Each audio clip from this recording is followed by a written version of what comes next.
how to diagnose and fix Honda idle problems in under 10 minutes. You hop into your Honda, and when you turn the key, the idle needle starts moving up and down over and over again. It could shudder at stoplights, maybe it stalls unless you feather the throttle. It feels random, but it isn't. Rough high or surging idle is your engine telling you the amount of air it thinks it's getting. Doesn't match what's actually going in. In this video, I am going to show you exactly what you can check to narrow down the cause. Then we'll go through the fixes that will actually solve the problem on Honda vehicles. Cleaning the throttle body and IAC valve, sorting the fast idle thermal valve on older models, also checking for vacuum leaks, and verifying the manifold absolute pressure sensor. And finally, we'll finish with the idle relearn you must do after any of these jobs. Let's get started with the quick checks. First move. Look for a check engine light. If the light's on, your Honda is already telling you where to start. Plug in a cheap OBD2 scanner, Bluetooth tools are fine, and read the codes. You're hunting for things like manifold absolute pressure sensor faults or misfire codes, those P0300s. The codes won't fix the car for you, but they point you to a system that's already out of bounds, which is huge. No codes? Or codes that feel vague? Next, run a simple vacuum leak test. Unmetered air is a classic reason for a hunting or high idle on Hondas. With the engine idling, lightly mist carb cleaner or starter fluid around the intake manifold gasket, vacuum hoses, and the throttle body mounting area. If the idle suddenly changes when you spray a spot, smooths out, or races, you just found a leak zone. Common trouble spots include old hoses that hardened at their bends, the PCV or positive crankcase ventilation system, and the manifold gasket itself. While you're there, pinch the PCV valve supply line with pliers for a second. If the idle evens out when pinched, that means the PCV valve is not doing its job and should be replaced with an OEM unit. Now give the basics a quick once-over. Confirm the oil level is correct. Low or wrong. Viscosity oil won't directly cause idle surge, but it makes the engine unhappy and can show up as roughness. Check coolant level and make sure the system was burped properly after any recent work. Air pockets in the cooling system confuse temperature-based idle control. Pop a plug and confirm you're using NGK or Denso. Hondas are picky and throwing random plugs at them can send you in circles. If those plugs, wires, cap, and rotor are ancient on an older model, that's low-cost maintenance you should handle anyway. Also pull the air filter. If it looks like a dust brick, swap it. There's one sneaky Honda-specific check. Make sure the IAC or idle air control valve and TPS connectors aren't swapped on models where the plugs are similar. It happens. If your idle is going between about 1100 and 2100 RPM, try unplugging the IAC valve with the engine running. If the idle suddenly stabilizes, even if it settles high, that points hard at a dirty or sticky idle valve. If you've done all of that, you've already learned a lot and you did it in about 10 minutes. Here's what those results mean. A change during the spray test? You've got a leak to fix. Idle smooths when the IAC valve is unplugged. The IAC valve needs cleaning or replacement, and on older Hondas, the FIT valve might be part of the story. Manifold absolute pressure sensor codes are symptoms like hard starts unless you crack the throttle. Keep the MAP sensor in your sights. No codes, no leaks, just a rough idle. Carbon buildup on the throttle body and plate is a strong candidate. From here, the actual repairs take some time. Let's walk through them in the order they're most likely to help, and the right way to do them on a Honda. Start with the throttle body. When carbon builds up, the butterfly can't close cleanly, and the ECU's idea of closed throttle won't match reality. That alone can cause wandering idle. Disconnect the battery or pull the fuel injection ECU fuse to reset trims. Remove the intake tube. Unplug the sensors you took note of earlier. On cable throttle cars, take off the accelerator and cruise control cables, just the lock nuts, not the adjustment nuts. If your throttle body has coolant lines, you'll get better access by removing them. Be ready to plug those lines and catch drips. Then pull the two bolts and two nuts that hold the body. Clean the front and back faces thoroughly with carb cleaner, open the butterfly, and scrub the edges and bore, and clean the gasket surface. Keep the cleaner out of the electronics. Take your time here. A proper cleaning is worth more than guessy part swapping. Next up, the IAC valve, the idle air control valve. This valve meters a tiny bypass of air into the intake at idle, and when it's loaded with varnish, it can't hit its targets. Remove the two screws that hold it and take the gasket off before you spray anything. Hold the IAC valve so the electrical side stays dry, then clean its passages and the corresponding bore on the throttle body. Reinstall with a good gasket and snug those screws. If you unplugged the IAC valve earlier and the idle calmed down, cleaning or replacing this valve is often the fix. Now, if you're working on an older Honda, like an Accord or Civic from the 90s or early 2000s, there's another component that can cause similar symptoms, the FIT valve, or fast idle thermal valve. It's Honda's old school way of adding extra air when the engine's cold, and when it's dirty or misadjusted, you'll often get that classic warm, surging idle. Here's a quick proof test you can perform. With the engine warm and surging, cover the bottom bypass hole inside the throttle body with your finger. If the idle settles, you've found your issue.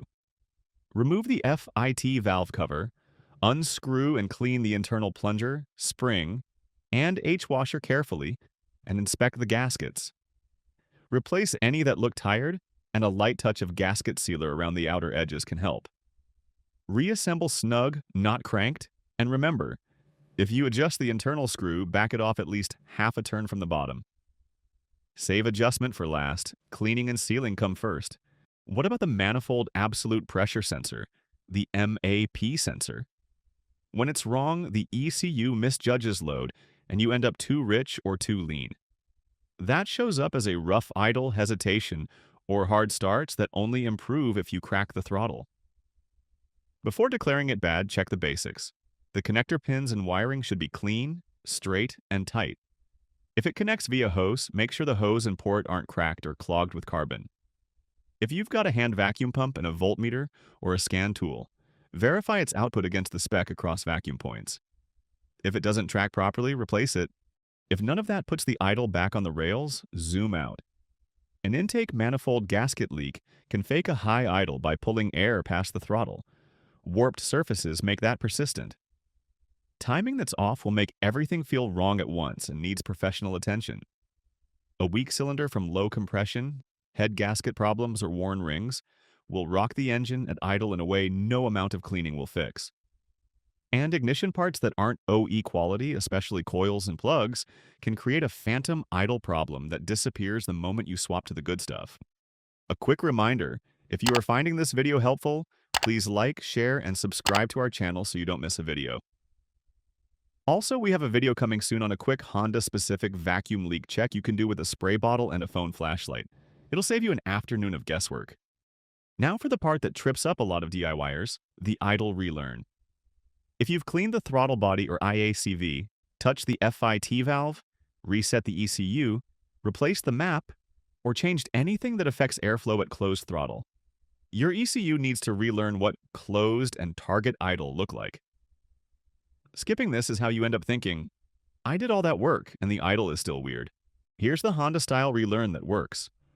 With the engine off, reconnect the battery or FI-ECU fuse if you pulled it. Turn the ignition to on, not start, for about 30 seconds. Start the engine with every accessory off, the AC, the radio, the lights, defroster, everything. Center the steering wheel. Bring the revs up to about 3,000 RPM in park or neutral, and hold it there until the radiator fans come on twice. That fully warms the engine and purges air from the cooling passages. Now let off the throttle and let it idle with the throttle fully closed. You want a solid 5 minutes of idle time, but there's a catch. Don't count any time while the fans are running. If the fans kick on, pause your mental stopwatch and resume once they stop. After those honest 5 minutes are done, shut the engine off. On the next start, take it for a normal drive. It can take a tank of fuel for trims to settle completely, but you should notice an immediate improvement if the mechanicals are right. Let's stitch this into a clean workflow you can follow today. Start with codes. If you have MAP or misfire codes, note them. Do the spray test and PCV pinch to sniff out leaks. Verify oil and coolant levels, the air filter, and that your plugs are NGK or Denso. Confirm the IAC valve and TPS connectors aren't swapped.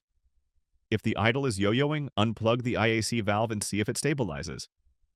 Those are your quick 10-minute checks that channel you toward the fix. If you found a leak, repair or replace the hose or gasket. If your test pointed to airflow control, pull and clean the throttle body thoroughly and service the IAC valve. On older Hondas with warm surging, clean, and reseal the FET valve, and only adjust it after everything else is right. If symptoms or codes point to the MAP sensor, test it and replace it if it fails output checks. After any of those, perform the idle relearn exactly as laid out. That relearn is not optional.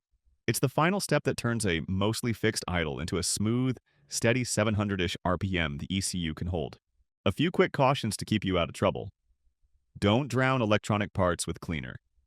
Keep carb cleaner out of the idle air control valve electrical section and out of sensor connectors.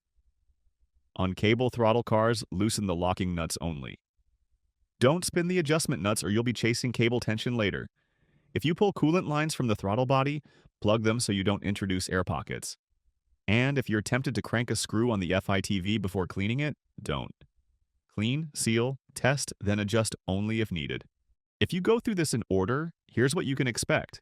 The car that surges between 1100 and 2100, then calms when you unplug the idle air control, usually responds to a thorough idle air control valve, cleaning, and throttle body service, then the relearn. The car that idles high and acts like the IAC valve is powerless often has a vacuum leak or manifold gasket leak that needs fixing first. The car that only starts with the throttle cracked and hesitates off idle might be looking for a MAP sensor, a major vacuum leak, or a throttle plate that can't close because of heavy carbon. And the Honda that's been running fine after a coolant service suddenly idles funny. Bleed the cooling system properly, then run the relearn. The fan cycling twice during the 3000 RPM hold is part of why this works. One last sanity check before you put your tools away. After the relearn, start it cold the next morning. A healthy setup idles slightly higher for a short time when cold, then settles to a steady rhythm once warmed. If it's smooth, warm, but weirdly cold, revisit the FIT valve on older cars or look for air in the cooling system. If it's smooth and cold but hunts warm, return to vacuum leaks, throttle body sealing, and IAC valve function. If you found this helpful, give the video a thumbs up and share it with someone dealing with a no-start problem right now. Please don't forget to subscribe to Auto V Fix so you can stay one step ahead of your repairs and keep more money in your pocket. Thanks for watching, and I'll see you in the next video. Bye!